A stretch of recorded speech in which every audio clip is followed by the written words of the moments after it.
HK 2% गिर चुका है हांगकांग। देखिए, अमेरिका के बाजार को बहुत सीरियसली आज समझने की जरूरत है। क्या हुआ कल वहां पे?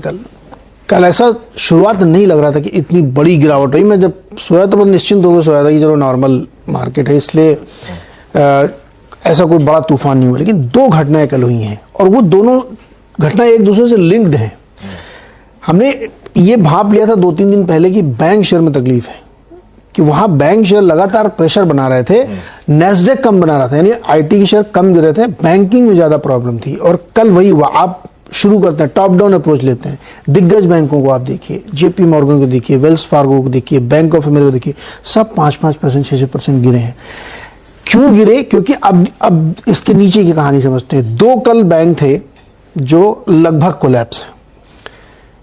अब क्रिप्टो करेंसी को फाइनेंसिंग करने वाला बैंक सिल्वर गेट लगभग कोलैप्स है, बंद करना पड़ेगा उसको।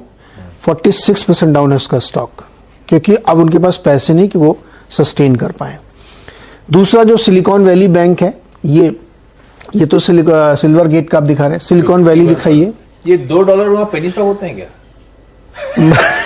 नहीं, वहां तो अच्छा, एक तो सिल्वर गेट, दूसरा सिलिकॉन वैली बैंक।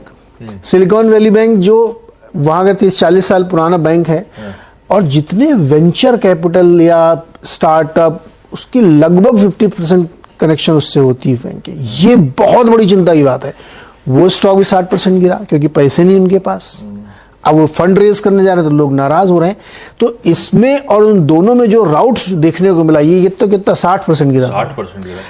अगर one of the top 10 bank में से एक बैंक 60% गिर रहा है, टॉप बैंक फिर क्रिप्टो वाला 46% गिर रहा है, तो इसका मतलब बहुत सीरियस प्रॉब्लम हो रही है वहां पे। पैसे नहीं है, अगर वेंचर कैपिटल में गिरावट इस तक देखने को मिल रही है तो मुश्किल आ रही। तो इसलिए हमने कहा कि टॉप बैंक से आप समझिए कहानी पूरी बैंकिंग सेक्टर कल वहां पे क्या हुआ। और फिर जब इतना बड़ा गिरावट अगर S&P या डाउ में हो रहा है, तो नैस्डैक वाले बेचारे वैसे ही हवा चलती तो छींक आने लगती उनको। तो नैस्डैक सबसे ज्यादा गिरा, 2% गिरा वहां पे। अब इसी को कॉन्टेक्स्ट में रखिए कि जब मैं बार बार कहता हूं आपसे कि आपको एक ही चीज समझनी की, कॉस्ट ऑफ फंड, पैसे की लागत अगर बढ़ेगी तो दुनिया की कोई ताकत मार्केट को चला नहीं सकती। भाई पैसा ही तो लगाते हैं ना आप मार्केट में। अगर आप कॉस्ट ऑफ फंड बढ़ा रहे हैं, फेड बस चिल्ला कह रहा है कि ये जा सकता है ऊपर, कब तक जाएगा पता नहीं है। सोसाइटी जनरल करी 6% तक जा सकता है फेड रेट। तो वो जो कॉस्ट ऑफ फंड बढ़ेगी तो किसी सिलिकॉन वैली बैंक को, किसी सिल्वर गेट बैंक को मैनेज करना मुश्किल होगा। कॉस्ट ऑफ फंड बढ़ने का ये खामियाजा होता है। मुझे लगता है ये कहानी पूरी कल यूएस की थी, इसीलिए वहां पे तेज गिरावट थी। मैं इतनी हार्श कमेंट्री, सिर्फ 500 पॉइंट तो गिरा डाउन, फिर भी मैं हार्श कमेंट्री इसलिए कर रहा हूं कि बैंकिंग शेयरों का गिरना मुझे ज्यादा दिक्कत दे रहा है रादर कि एप्पल में गिरता।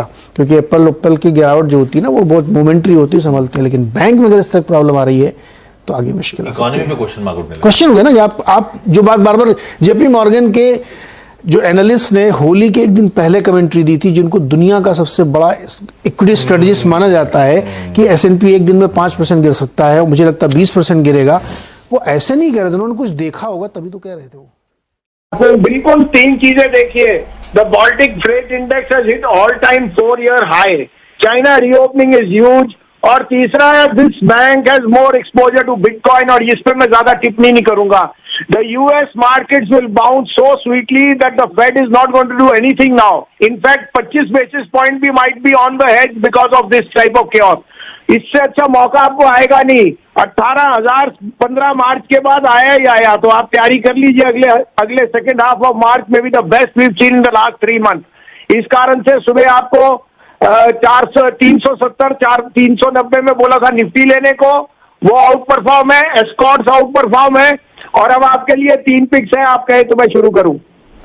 जी बिल्कुल संजीव जी, बताइए स्टॉक्स कौन से हैं, क्योंकि इस वक्त बाजार में इंडेक्सेस को देखकर तो डर ही लग रहा है। स्टॉक स्पेसिफिक मूड माहौल कैसा बन रहा है, कहां पर अपॉर्चुनिटीज होंगी? मानसी जी, डर के सामने ही जीत है, समझ आई ना?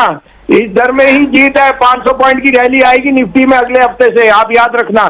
दूसरी बात, सबसे पहले लीजिए टेक महिंद्रा। देखिए, technology stocks are going to outperform on the back of the rupee, and I am buying large cap tech. Tech Mahindra is corrected from 1120 to 1050, 1055-60 में लीजिए। स्टॉप लॉस ऑफ 1030, 1120 का टारगेट आपको दिख जाएगा अगले 10 दिन में।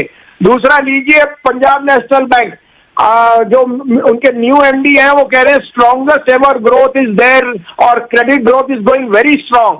49.50 में लीजिए, 48.25 का स्टॉप लॉस, 54 का target. And last but not least Tata consumer, I think consumption names are back. The franchise of Starbucks is doing brilliantly. There other portfolio 704, 705 में लीजिए, stop loss of 685, target of 7